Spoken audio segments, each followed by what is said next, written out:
আসসালামু আলাইকুম বন্ধুরা, স্বাগতম আপনাদের আজকের আন্তর্জাতিক সংবাদের বিশেষ আয়োজনে। আজকের প্রধান খবর, ইরান ও যুক্তরাষ্ট্রের মধ্যে দ্বিতীয় দফা শান্তি আলোচনা ঘিরে উত্তেজনা চরমে। আর এই কেন্দ্রবিন্দু এখন পাকিস্তানের রাজধানী ইসলামাবাদে। চলুন বিস্তারিত জানি।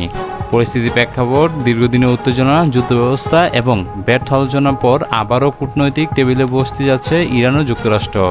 প্রথম দফার আলোচনা কোনো চুক্তি ছাড়া শেষ হওয়ার পর বিশ্বজুড়ে উদ্বেগ তৈরি হয়। তবে এখন নতুন করে আশা দেখা যাচ্ছে দ্বিতীয় দফার এই বৈঠক ঘিরে। পাকিস্তানের রাজধানী ইসলামাবাদে ইতিমধ্যে জোর প্রস্তুতি শুরু হয়েছে। নিরাপত্তা ব্যবস্থা জোরদার করা হয়েছে। হোটেল ও কনফারেন্স ভেন্যু ও কূটনৈতিক জোরে বাড়ানো হয়েছে নজরদারিও। কারণ এই বৈঠক শুধু দুই দেশের জন্যই নয়, পুরো বিশ্বের জন্য গুরুত্বপূর্ণ। ইতিমধ্যেই ইসলামাবাদে পৌঁছেছে ইরানের পররাষ্ট্রমন্ত্রী আব্বাসি আরগাসি ও তার নেতৃত্বে ইরানের একটি উচ্চ পর্যায়ের প্রতিনিধি দল অংশ হিসেবে এই আলোচনায়। ধারণা করা যাচ্ছে ইরান তাদের পূর্বের অবস্থান, বিশেষ করে পারমাণবিক কর্মসূচি ও হরমুজ প্রণালী নিয়ন্ত্রণ এই বৈঠক ধরে রাখবে। অন্যদিকে হোয়াইট হাউস জানিয়েছে মার্কিন প্রতিনিধি দল গুরুত্বপূর্ণ সদস্যরা খুব শীঘ্রই ইসলামাবাদে পৌঁছেছেন। এর মধ্যে রয়েছেন স্টিভ উইট আর অন্যজন। তাদের আগমনকে ঘিরে কূটনৈতিক তৎপরতা আরও বেড়ে গেছে। বিশ্লেষকরা বলেছেন এই বৈঠক যুক্তরাষ্ট্র কঠোর অবস্থান নেবে, বিশেষ করে ইরানের পারমাণবিক কর্মসূচি নিয়ে। এই আলোচনা কেন এত গুরুত্বপূর্ণ, আর এর কারণ হলো মধ্যপ্রাচ্যে চলমান যুদ্ধ পরিস্থিতি, হরমুজ প্রণালীতে উত্তেজনা, বিশ্ববাজারে তেলের দাম বৃদ্ধি এবং বৈশ্বিক অর্থনীতির অনিশ্চয়তা। সবকিছু এই আলোচনার ফলাফল উপর নির্ভর করে। বিশ্বের প্রায় 20% তেল সরবরাহ করা হয় এই হরমুজ প্রণালী দিয়ে। তাই এখানে কোনো সংঘাত নেই, এ বিশ্বব্যাপী অর্থনৈতিক সংকট। তবে এই আলোচনা বড় চ্যালেঞ্জ রয়েছে দুই দেশের মধ্যে অবস্থার সংকট, পূর্বে ব্যর্থ আলোচনা, কঠোর শর্ত আরোপ এবং সামরিক উত্তেজনা। বিশেষ করে যুক্তরাষ্ট্র চাইছে ইরান যেন পারমাণবিক অস্ত্র তৈরি না করে। অন্যদিকে ইরান বলছে তাদের সার্বভৌম অধিকার রয়েছে রক্ষা করতে। তাই আলোচনা পাকিস্তান একটি গুরুত্বপূর্ণ ভূমিকা পালন করছে। মধ্যস্থতাকারী হিসেবে ইসলামাবাদ দুই পক্ষের মধ্যে যোগাযোগ রক্ষা করে। বিশেষজ্ঞরা মনে করছেন এই বৈঠক সফল হলে পাকিস্তানের কূটনৈতিক অবস্থানও শক্তিশালী হবে। এখনও পুরো বিশ্ব তাকিয়ে আছে এই আলোচনার দিকে। সবাই আশা করছে একটি শান্তিপূর্ণ সমাধান, যুদ্ধবিরতি স্থায়ী রূপ এবং কূটনৈতিক স্থিতিশীলতা। তবে প্রশ্ন হলো, এই বৈঠক কি সত্যি সমাধান নিতে পারবে নাকি আরও ব্যর্থ করে দিতে পারবে?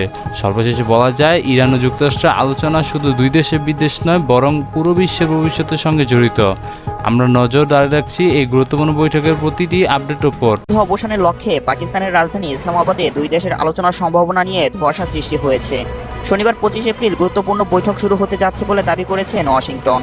তবে তেহরানের পক্ষ থেকে জানানো হয়েছে যুক্তরাষ্ট্রের সঙ্গে কোনো বৈঠক হওয়ার পরিকল্পনা নেই। শুক্রবার 24 এপ্রিল হোয়াইট হাউসের প্রেস সেক্রেটারি ক্যারোলাইন লেভিট জানিয়েছেন মার্কিন দূত স্টিভ উইটকফ এবং জ্যারেড কুশনার ইরানের সঙ্গে শনিবার আলোচনার জন্য পাকিস্তানের ইসলামাবাদে যাচ্ছেন। এরপর আসা যাক আরেকটি বড় খবরে।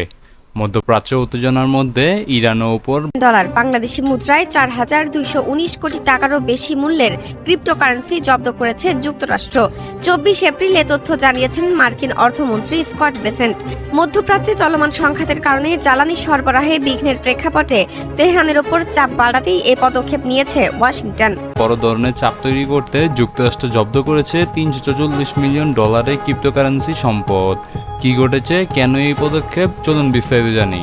সম্প্রতি এক বড় পদক্ষেপ নিয়েছে যুক্তরাষ্ট্র।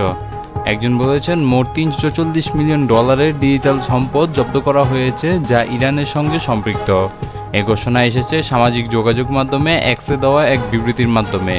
এটি শুধু একটি আর্থিক পদক্ষেপ নয়, বরং এটি একটি বড় কৌশলগত বার্তা। প্রশ্ন হচ্ছে, কেন হঠাৎ এই ধরনের পদক্ষেপ? এর পেছনে রয়েছে মধ্যপ্রাচ্যে চলমান উত্তেজনা, বিশেষ করে ইরান ও যুক্তরাষ্ট্র সম্পর্কে এখন খুবই সংবেদনশীল পর্যায়ে রয়েছে। যুক্তরাষ্ট্র মনে করছে ইরান বিভিন্নভাবে অর্থ সংগ্রহ করছে, যা তাদের সামরিক ও রাজনৈতিক কার্যক্রমকে ব্যাহত করতে পারে। আর সেই কারণে এখন টার্গেট করা হচ্ছে ক্রিপ্টোকারেন্সি। এই অর্থ কীভাবে কাজ করা এবং জব্দ করা হয়েছে? মার্কিন ট্রেজারি বিভাগের তথ্য অনুযায়ী ইরানের সঙ্গে সম্পৃক্ত একটি ডিজিটাল ওয়ালেট শনাক্ত করা হয়েছে। এসব ওয়ালেটের উপর নিষেধাজ্ঞা আরোপ করা হয়েছে এবং সেখান থেকে জব্দ করা হয়েছে এই বিপুল পরিমাণ অর্থ। এছাড়া ভুয়া কোম্পানি ব্যবহার করে অর্থ লেনদেনের চেষ্টাও ধরা পড়েছে। অর্থাৎ ডিজিটাল অর্থনীতির মধ্যে এখন নজরদারি আরও কঠোর ব্যবস্থা হচ্ছে। এই পদক্ষেপের মাধ্যমে যুক্তরাষ্ট্র কী বার্তা দিতে চায়?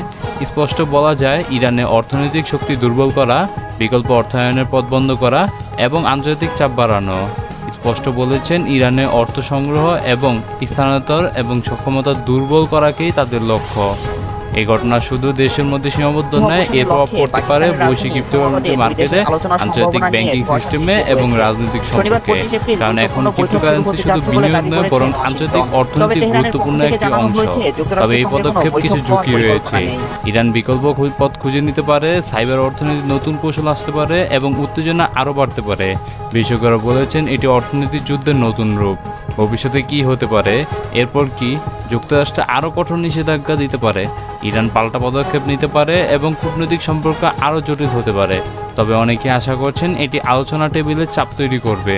সর্বশেষে বলা যায় $344 মিলিয়ন এই জব্দ শুধু একটি অর্থনৈতিক ঘটনা নয়, বরং একটি আন্তর্জাতিক রাজনীতির বড় একটি সংকেত।